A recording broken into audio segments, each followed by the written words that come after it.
Olá, amigos da Revolução Industrial Brasileira, como vão vocês? Hoje é domingo. Eu estou gravando no domingo e todo domingo eu, Fausto Oliveira, trago para você aqui na Revolução Industrial Brasileira o programa Brasil Razões para Acreditar. Que nesse domingo deveria falar de um outro tema. Mas como o Brasil Razões para Acreditar tem como linha editorial justamente assim, uma amplidão, né, uma certa... uma variedade mais ampla de temas possíveis, porque o desenvolvimento tem muitas facetas diferentes para se tratar, para se discutir, e é nele que eu abordo aquelas coisas que são mais criativas, os pensamentos mais inovadores, né, com os quais eu dialogo para tratar do tema do desenvolvimento do Brasil. Então, como o programa é assim, hoje eu ia tratar de outro assunto, mas resolvi tratar do padre Júlio Lancelotti, em função do fato de que, mais uma vez, ele está sendo atacado com toda a injustiça, né, na internet, né, por pessoas dessa nova direita brasileira, em especial a deputada estadual Janaína Pascoal. A deputada estadual Janaína Pascoal está soltando uns tweets aí, criticando o fato do padre Júlio Lancelotti ter ido até a Cracolândia, em São Paulo, né, atua aqui em São Paulo, para a distribuição de comida junto às pessoas que são dependentes químicas, né, de crack e as outras pessoas, porque ali é uma região do centro de São Paulo que concentra muito problema social. Não é só o dependente químico, né? Ali tem muita miséria mesmo, tem muita gente, imigrantes, pessoas que perderam tudo e acabam se concentrando ali. Ali é um caldeirão realmente do problema social brasileiro que a sociedade não quer olhar, né? E aí parece que houve um problema com a Polícia Militar de São Paulo, né? A deputada estadual Janaína Pascoal aprovou de alguma maneira que a Polícia Militar do Estado de São Paulo tenha ido até a Cracolândia para reprimir a ação do padre Júlio Lancelotti, né, que foi lá fazer o que ele sempre faz, fazer a distribuição de alimentos, fazer a distribuição de roupas e outros bens que podem, né, ajudar as pessoas em situação de profunda depressão socioeconômica, como são esses miseráveis que o padre Júlio atende. Bom, eu imagino que todos vocês já saibam qual é a minha posição em relação a isso, né? Se não sabem é porque não me conhecem. Eu, obviamente, estou do lado do padre Júlio. O que talvez ninguém saiba, que eu realmente nunca falei sobre isso, é que eu já fui lá ajudar o padre Júlio, tá? Muita gente me conhece por causa de defesa de desenvolvimento, política industrial, escambau A4, assuntos que às vezes são complexos, um pouco distantes da realidade cotidiana, mas eu agora vou contar da minha experiência. Eu já estive lá na paróquia, na zona leste de São Paulo, esqueci o nome da paróquia agora, mas já fui lá. E já você chega lá às 6 horas da manhã, entendeu? Ele termina a missa e vai com um monte de caixas de pão e roupas e tudo, para uma distribuição num centro da prefeitura lá, onde vai, cara, na boa, 1.000 pessoas por dia, né? Para fazer uma primeira refeição, ou talvez a única refeição. Também vão pessoas que não são necessariamente moradores de rua, né? Vão pessoas lá que às vezes têm moradia, ou que, né, têm moradia e precisam, mas estão sem dinheiro para conseguir a sua primeira refeição, ou são pessoas que, por exemplo, precisam um agasalho quando está com frio e não tem como comprar. O trabalho do padre Júlio, na verdade, ele atende a uma variedade de situações sociais, né? E eu estive lá e pude ver isso, né? E consegui enxergar o comprometimento de pessoas que são cidadãos brasileiros que têm o dia inteiro pela frente, mas que acordam mais cedo e vão para lá para ajudar, né? Como eu fui uma vez, né? E o que me faz trazer esse tema aqui agora é uma reflexão que eu quero trazer um pouco, né, mais elástica, talvez, que é o seguinte: eu considero que existe uma parte da sociedade brasileira muito solidária, né? E existe uma outra que meio que desenvolveu um sentimento de antissolidariedade, né? É o argumento da Janaína Pascoal. A Janaína Pascoal fala com a maior cara dura o seguinte, que se você deixar os cracudos, os miseráveis e tal, em situação de não receberem auxílio, né, eles vão acabar tendo que se virar. Esse é o argumento dela, né? Ela diz o seguinte: se você morasse ali, se você tivesse seus filhos ali, tivesse que sair para trabalhar deixando seus filhos naquelas companhias, né, você preferiria que alguém viesse alimentar o vício, né, ou preferiria que eles fossem deixados ali para poderem se virar, né, sair daquela situação? Que é um argumento horroroso, porque realmente não bate na Lé com Cré. Quer dizer, você pode ter uma idealização sobre questão de um raciocínio um pouco mais punitivo, né? Purgar a sociedade, fazer do sofrimento a via de saída, né? Mas, cara, a realidade daquelas pessoas já não permite mais isso, elas são pessoas completamente excluídas e doentes, né? Então é óbvio que o fato de que existe solidariedade que vai lá e estende a mão é apenas um paliativo, não está resolvendo o problema. Porém, se você retira o paliativo e deixa aquele pessoal numa suposta condição de que, né, o esforço de cada um vai tirá-los dali, sem haver a política necessária para, né, reintegrá-los à sociedade através de trabalho, através de, né, todo tipo de apoio que eles, como qualquer cidadão, merecem e mereceriam, né, fica muito injustificável essa posição. E fica um negócio feio, né? Protofascista mesmo, né? Uma coisa que... Porra, como é que a mulher consegue chegar ao ponto de dizer isso? Só realmente nunca foi até lá para ver, né? E claro, né? Quer dizer, seria a primeira a estar botando a mão para o céu pedindo uma ajuda se estivesse passando por 1/10 do que aquelas pessoas passam. Então, assim, infelizmente, a sociedade brasileira tem uma parte dela que foi tomada por um sentimento antissolidário, um sentimento quase que de desprezo, realmente, assim, que é histórico, né? Deve-se dizer, é histórico, é uma construção de longo prazo, né? Não é de hoje. Vem lá dos capitães do mato, vem lá dos proprietários de terra, do nosso latifúndio, né? Dessa gente que, na verdade, sempre teve tudo na mão e sempre achou que foi por mérito que eles têm tudo na mão, quando nunca foi, né? Poucos são os que conquistaram, de fato, a riqueza no Brasil. A riqueza no Brasil é uma herança, né? A gente sabe disso. E esses são os que se arrogam de vir, né, espinafrar o padre Júlio Lancelotti, que é, né, um exemplo, é uma razão para acreditar. O padre Júlio Lancelotti merece todo o nosso apoio. Assim como eu fui lá, apoiei o trabalho, passei algumas 2 ou 3 horas distribuindo pão para uma fila interminável de pessoas, né? Assim como esse apoio foi dado por um indivíduo, outros indivíduos dão os seus apoios e você pode apoiar financeiramente, você pode apoiar, principalmente como ele me falou, né, não alimentando a violência contra os excluídos.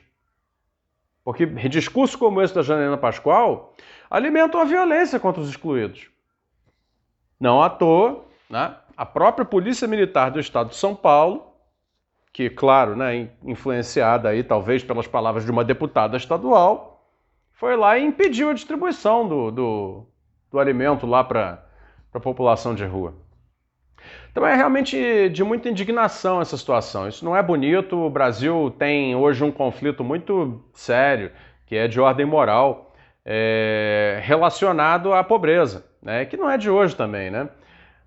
Tinha um livro chamado Os Indesejáveis, que fala sobre os pobres do Brasil. Os pobres do Brasil são os indesejáveis, ninguém quer lidar com eles, né? E é preciso lidar com eles. A sociedade que produz, né, os pobres precisa lidar com esses pobres. Ou, né, resolve de uma vez por todas parar de produzir tanta pobreza. Não é verdade? E aí eu queria fazer o outro lado da minha reflexão um pouco elástica aqui, que é o seguinte: nesse mesmo domingo em que, né, tivemos essa exibição de feiura moral aí da Janaína Pascoal, esse pensamento individualista, elitista, né, que quer mais que o outro se dane, né, e portanto, né, palmas aí ao Padre Júlio pelo trabalho que faz, no mesmo dia temos uma polêmica aí muito de nicho, né, uma polêmica de economistas sobre políticas industriais. Um camarada que milita contra as políticas industriais, é um revoltado contra políticas industriais, publicou um artigo na Folha de São Paulo detonando, né, a própria ideia de políticas industriais, né? Segundo ele, um país que não tem saneamento universalizado não pode se dar ao luxo de ter políticas industriais, porque políticas industriais é gasto de dinheiro público com coisas que ele considera luxo, já que estamos numa situação que não temos saneamento. Um raciocínio binário, né? Um raciocínio que opõe coisas que não são oponíveis, né? E que, né, parte naturalmente, como ele é um ortodoxo, parte do pressuposto de que, né, existem limitações financeiras no Estado, e aí já a discussão um pouco mais complicada, mas não vou nem entrar nisso. O fato é o seguinte: no Brasil, enquanto não houver políticas públicas de desenvolvimento consistentes, e não apenas de transferência de renda, nós continuaremos colocando pequenos band-aids em cima de fraturas expostas. O Brasil já cansou de paliativos, Não há mais espaço para paliativo no Brasil, não tem mais espaço para dar 10 gotas de Tilenol para baixar uma febre, né, de uma infecção generalizada. É preciso tratar a infecção generalizada. E quando o nosso, né, militante antipolítica industrial fala contra aquilo que ele chama de distorção de alocação de recursos, ele está falando contra um conjunto de políticas que tem a capacidade, que é o único conjunto de políticas que tem a capacidade de curar a infecção generalizada do Brasil, e não a febre, que são as políticas. Chamar de política industrial é até pequeno, eu prefiro chamar de políticas públicas de desenvolvimento, né? Políticas que estruturem novamente a nossa economia mais produtiva, a nossa economia mais inovadora, a nossa economia mais dinâmica, né? Aquela que tende a se espalhar mais pela sociedade, aquela que tende a robustecer os núcleos estáveis, né, de renda e de convivência social mesmo, geograficamente falando, né, nos territórios, que são aquilo que antes se chamava de políticas industriais, que não estão limitadas à oferta de subsídios para grupos empresariais poderosos amigos de políticos. Isso é uma visão que ele, né, naturalmente gosta de espalhar muito, né? Muito conveniente para quem é contrário a isso. E quem é contrário a políticas públicas de desenvolvimento é contrário à democratização da riqueza no Brasil. E aí, no fim das contas, está do lado da Janaína Pascoal, advogando por que mais e mais e mais pessoas acabem tendo menos possibilidades de sair da pobreza. Não vai haver saída da pobreza para as massas de miseráveis do Brasil se não for através de trabalho. E trabalho entendido em sentido amplo, tá? Por isso que eu digo políticas públicas de desenvolvimento. Eu não estou aqui falando que a razão para acreditar desse domingo é achar que todos os atuais cracudos e mendigos, moradores de rua e pobres, etc., vão trabalhar numa fábrica. Vocês já me ouviram dizer várias vezes aqui que indústria não é fábrica. Indústria é um modo, né, de pensar a produção.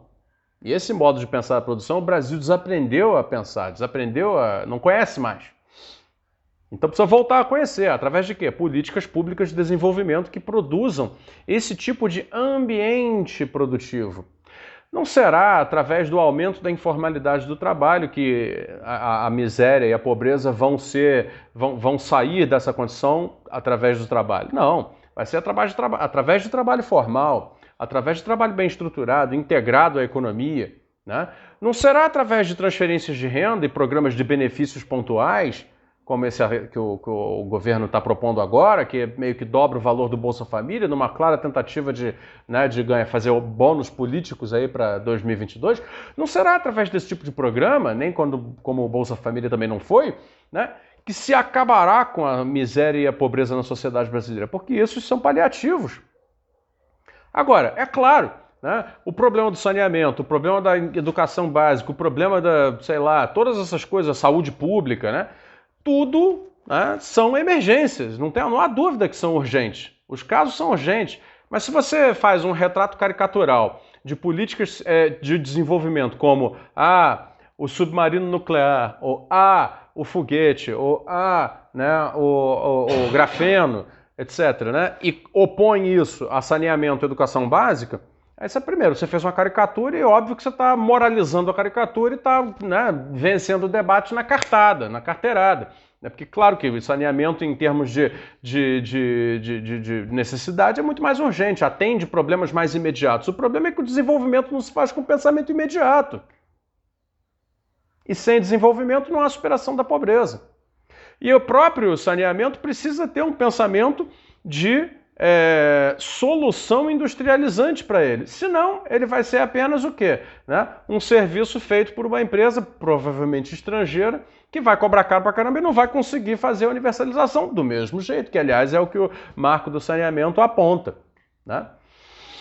Muito complicado aqui, muito complicado. O nosso debate no Brasil ele foi enterrado sob várias camadas de incompreensão, né? Graças à caricatura, graças a esse hábito, né, das pessoas que fazem parte do debate aí, principalmente ortodoxo liberal, de opor coisas que não são oponíveis, né? Ou simplesmente cair em argumentos imorais como esse, em que, né, você responsabiliza aquele que está na rua, né, sofrendo uma condição de dependência química e miséria, né, e pune o cara dizendo, não, você não pode nem receber uma comida de favor porque você tem que sair disso, senão a gente vai estar alimentando o vício.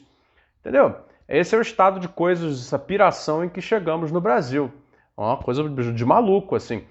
Para sair desse negócio, eu acredito que, bom, reforçar a solidariedade e fazer uma pedagogia do desenvolvimento. Não há outro jeito. Eu considero a ação do padre Júlio Lancelotti tão importante quanto políticas públicas de desenvolvimento que tragam não apenas a universalização do saneamento, mas também a universalização das oportunidades de trabalho decentes, sem as quais não haverá saída perene, saída estável da pobreza para esse, sei lá, mais da metade da população brasileira.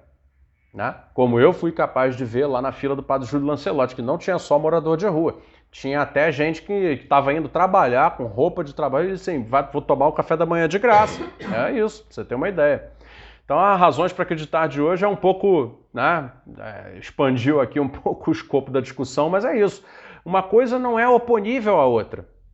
A solidariedade social, né, que vai lá e resolve o problema imediato, ela não se consuma sem uma política pública de desenvolvimento estruturante. Tá? E se nós chegamos ao ponto de atacar a solidariedade social, é porque nós perdemos completamente a capacidade de sequer entender o que é uma política pública estruturante. E são essas que eu estou trazendo aqui. Né? Está longe de ser apenas subsídio para empresários, essas caricaturas imbecis que ficam se colocando. Né? Está longe. E a mentoria da Revolução Industrial Brasileira é um instrumento disso, fazer a pedagogia do desenvolvimento para mostrar como, né, e por que meios o Brasil pode, na verdade, exercitar políticas públicas de desenvolvimento inteligentes, né, no longo prazo, que venham a criar, aí sim, a verdadeira solução para o problema da miséria e da pobreza. É isso. Brasil, razões para acreditar. Volta na semana que vem. Obrigado.